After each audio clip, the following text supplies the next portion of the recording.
उत्तर प्रदेश, महाराष्ट्र, बिहार सबसे बड़े चोर गद्दार लोगों के साथ बैठकर बैठक करते हैं और बंगाल को कहते हैं कि पश्चिम बंगाल के वर्धमान क्षेत्र से प्रधानमंत्री मोदी के खिलाफ कड़ी से कड़ी आवाज उठाएं।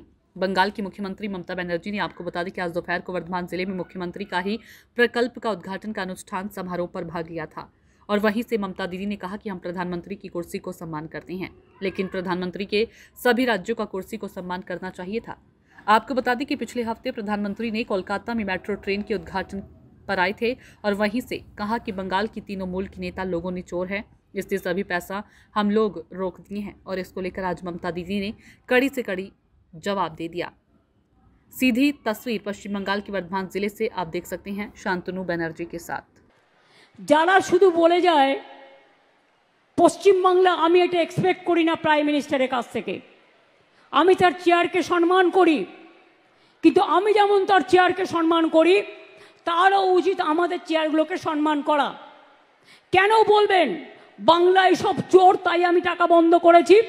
উত্তরপ্রদেশ সবচেয়ে বড় চোর, মহারাষ্ট্রের আপনার ডাবল ইঞ্জিন সবচেয়ে বড় চোর, বিহারের ডাবল ইঞ্জিন সবচেয়ে বড় চোর। আগে চোরদের দিকে তাকিয়ে দেখুন, বাংলাকে অসম্মান করার জন্য কটা টিম পাঠিয়েছিলেন চিফ সেক্রেটারি?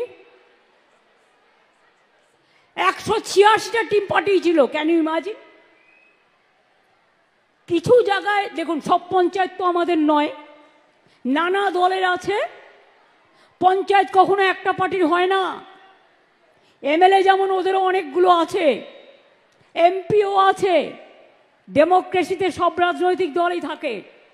কিছু প্রবলেম হয়েছিল, আমাদের কাছে প্রশ্ন করা হয়েছিল, তার জন্য 186টা টিম পাঠানো হয়েছিল। সব প্রশ্নের উত্তর দেওয়া হয়েছে। সব প্রশ্নের উত্তর দেওয়ার পরে যদি কোনো স্টুডেন্টকে আপনারা 0 নাম্বার দেন, সেই স্টুডেন্ট কি মেনে নিতে পারবে? পারবে? সব প্রশ্নের উত্তর দেওয়ার পরেও আপনারা নাম্বার কাটছেন আর বাংলাকে চোর বলছেন। চোরের গদ্দারদের নিয়ে আপনারা মিটিং করছেন আর আপনারা বাংলাকে চোর বলছেন। লজ্জা করে না?